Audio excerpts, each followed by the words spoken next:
Donc, la procédure pour remettre un travail sur Google Drive, un travail, un document, une vidéo, peu importe, ça marche pour tous les types de documents, c'est la même procédure. Donc, premièrement, ce qui est important, c'est d'être sur votre drive de la CSSMI. Il faut s'assurer qu'on est sur le bon drive. Pour y accéder, on peut seulement taper Google Drive dans Google et puis ça va nous amener. On s'inscrit avec notre courriel CSSMI et notre mot de passe. Ensuite, on s'assure qu'on soit sur le fichier Mon Drive et non les drives partagés. Car c'est sur le fichier Mon Drive qu'on va avoir accès à nos propres documents. Ce qu'on va faire en premier, c'est cliquer Nouveau, juste ici en haut. Donc, on clique Nouveau. On a le choix d'importer plusieurs types. Je vais cliquer Importer fichier.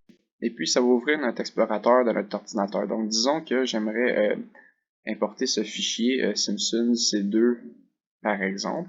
Donc, je vais cliquer dessus. Ça va l'importer automatiquement. Finalisation, importation terminée. Et puis, si on regarde ici dans mon Drive, j'ai accès au fichier. Donc, il est juste ici. Et je peux cliquer dessus. Je peux y accéder, consulter, voilà. Pour une vidéo, c'est la même chose. On a les vidéos ici. Donc, on peut y accéder sans problème. Pour partager avec un enseignant ou avec un camarade de classe, on doit cliquer droit sur la vidéo. Et puis, on va avoir beaucoup d'options et puis on clique l'option Partager ici. Ça va nous amener à une nouvelle page qui va nous donner plusieurs choix, donc vous n'avez pas besoin de faire attention à ça.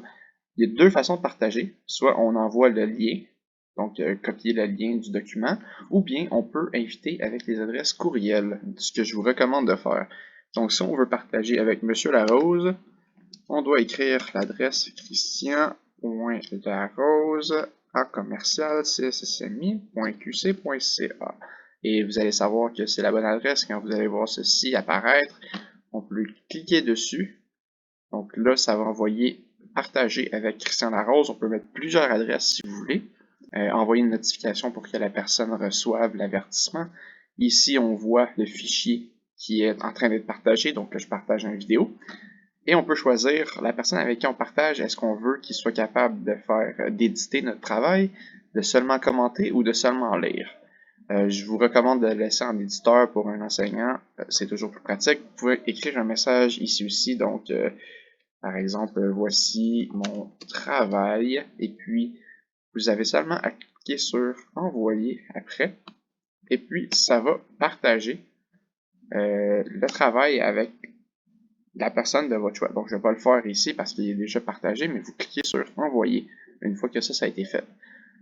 À ce moment-là, l'enseignant reçoit une notification et il peut aller dans les documents qui sont partagés avec moi.